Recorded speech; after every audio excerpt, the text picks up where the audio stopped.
कुछ ही नहीं कर पाएंगे ये, क्योंकि दास के साथ में परमात्मा है, दास के साथ में परमात्मा है, और जिसके साथ भगवान है।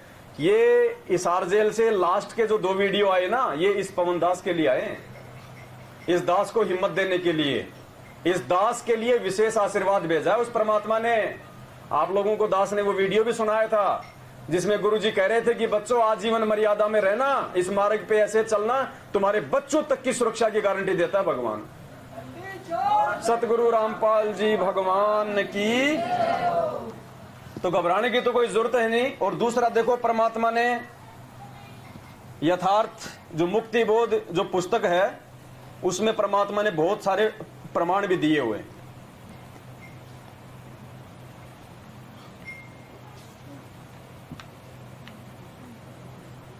देखो पुण्यात्माओं, ये मुक्ति बोध है, आप सभी भाई बहनों को पता है। बीच में थोड़ा सा समय नहीं मिल पाया, जिस कारण दास वीडियो नहीं बना पाया, क्योंकि 8 सितंबर आ गया था, अखबारों में ऐड भी निकलवानी थी, पुस्तक भी छपवानी थी, बहुत सारी सेवा दी हुई है परमात्मा ने, समय इतना नहीं होता है। दास रह गया अकेला, साथ में सेवा के कोई आता नहीं है। देखो आज सत्सेवकों में भी कई हजारों में है, किसी भी एक माइकल लाल ने ये नहीं कहा कि भगत जी मैं आपके साथ चल के सेवा कर लूं, किसी एक ने भी नहीं कही ये बात। अरे हमारे भी तो बाल बच्चे हैं, वो क्या रोड पे रह रहे हैं क्या, भूखे मर रहे हैं क्या? जब भगवान के लिए निकलेंगे तो भगवान क्या साथ नहीं देगा क्या? नहीं देगा क्या? भगवान साथ दे रहा है ना।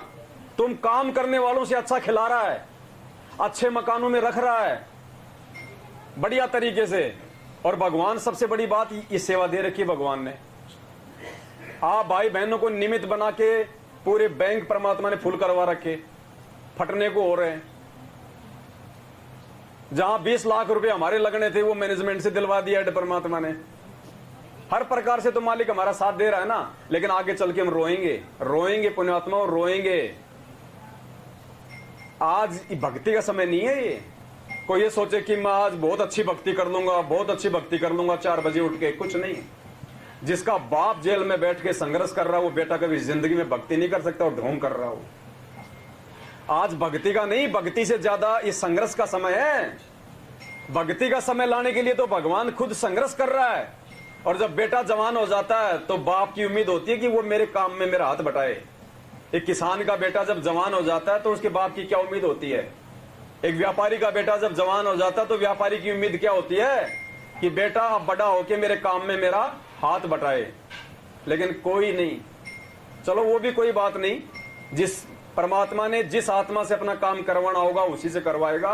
हर कोई उस काम के योग्य भी नहीं होता है, लेकिन हम अगर बैठ के शांति से, प्यार प्रेम से, अगर मर्यादा में रह के अपनी भक्ति भी कर लेंगे ना, तो भी बहुत बड़ी सेवा है। तो यहां देखो परमात्मा ने क्या लिखा हुआ है इस पुस्तक के पेज नंबर 25 के ऊपर, पेज नंबर 25 दास आपको पढ़ा रहा है।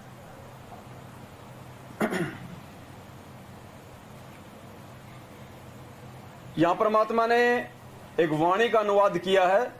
गरीब अगम अनाहद भूमि है, जहां नाम का दीप एक पलक बिछुरे नहीं, रहता नैनू बीच।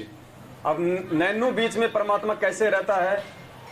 एक पलक भी परमात्मा अपने उस भगत से दूर कैसे नहीं होता है?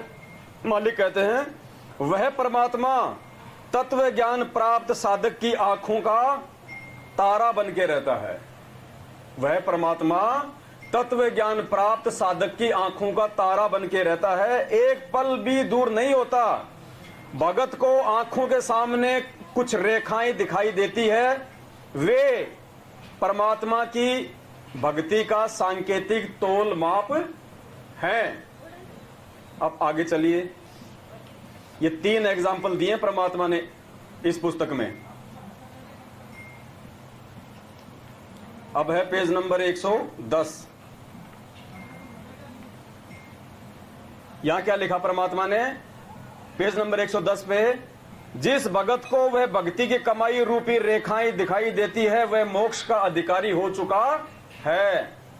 जिस भगत को अपनी आंखों के आगे जो रेखाएं सी होती है ना, मक्खी जैसी, जो ब्लैक ब्लैक से जो दाग दाग से होते हैं, जिस भगत को वो दिखाई देने लग जाती हैं उसकी आंखों के सामने, तो गुरुदेव ने बताया कि ये पैमाना है कि उसकी भक्ति सही चल रही है, वो मर्यादा में है, वो मोक्ष का अधिकारी हो चुका है। और ऐसी भगत को जिसको ये रेखाएं दिखाई देती हैं, परमात्मा उसकी आंखों का तारा बन के रहता है। क्या बन के रहता है? तारा। फिर पेज नंबर 137।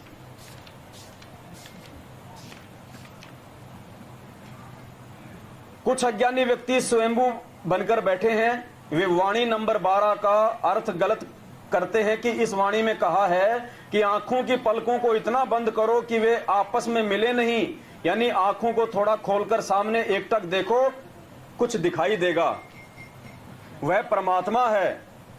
कुछ एक को अपनी आंखों के सामने वाली काली काली टिक्की या स्प्रिंग सा दिखाई देता है, उसी को परमात्मा का स्वरूप बताया जाता है। कुछ एक को कुछ नहीं दिखाई देता है, वे शर्म के मारे कह देते हैं हाँ कुछ दिखा, परंतु बाद में स्पष्ट बताते हैं कि कुछ नहीं दिखा। गुरुजी ने बार बार कहा तो हाँ भर ली। एक ऐसे दोनों प्रकार के भ्रमित व्यक्ति हमारा ज्ञान समझकर मेरे संत रामपाल दास के पास आए और दीक्षा ली। तब उन्होंने मुझे बताया, उसको मैंने समझाया। अब गुरुजी ने क्या बताया वास्तव में, कि भक्ति की प्रेरणा पूर्व जन्म के शुभ संस्कारों के कारण होती है। उसमें पूर्व जन्म में की भक्ति की शक्ति यानी भक्ति की कमाई शेष रहती है। विशेष ध्यान देने से आंखों के सामने काली टिकारी बिंदु रूप में या बाल जैसे स्प्रिंग के छल्ले रूप में जो है दिखते हैं। यदि फिर से शास्त्र विधि अनुसार सत्य साधना करने को नहीं मिलती तो इसी जन्म में कुछ समय उपरांत वो दिखाई देना बंद हो जाती हैं, क्योंकि वो खर्च हो जाती हैं। मेरे को रामपाल दास को बचपन से ही ऐसी वस्तुएं आंखों के सामने दिखाई देती थी।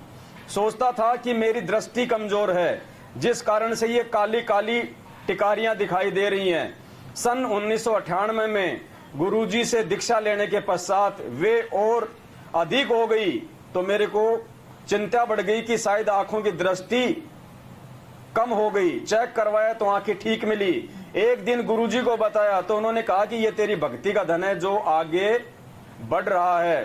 पहले ये पूर्व जन्म की बची भक्ति कमाई थी, ये धीरे धीरे समाप्त हो जाती है। इसके पश्चात शांति हुई तथा अब अत्यधिक बढ़ गई, ढेर लग गया है। ये परमात्मा ने बताई। दास ने भी आपको साल भर पहले की वीडियो में बताया था कि जब दास 8वीं क्लास में जब पढ़ा करता था, उसी समय से मेरी आंखों के सामने वो काली रेखाएं, वो पट्टियां जो है वो चलती रहती हैं। और बचपन में उनके साथ में मैं वो खेला करता था, वो कभी इधर भग जाती कभी इधर भग जाती। उस समय तो कुछ मालूम था ही नहीं। अब परमात्मा के शरण में आए तो पहले वो एक थी, अब दास की जो है वो 2 हो गई है। और मालिक ने कहा कि तत्व ज्ञान प्राप्त भगत की परमात्मा आंखों का तारा बन के रहता है। तो पुण्यात्माओं, परमात्मा पल पल दास के साथ में है। इसलिए दास कह रहा है कि ये मैनेजमेंट वाले चाहे कितनी घटिया हरकत कर लो, ये मुकदमे इन्होंने कोई नए नहीं करवाए मेरे ऊपर। आज से पहले 4 मुकदमे ये करवा चुके हैं। जब मैं मेरठ में था कुछ नहीं करवा पाए, ना कोई पकड़ने आया ना कोई जकड़ने आया।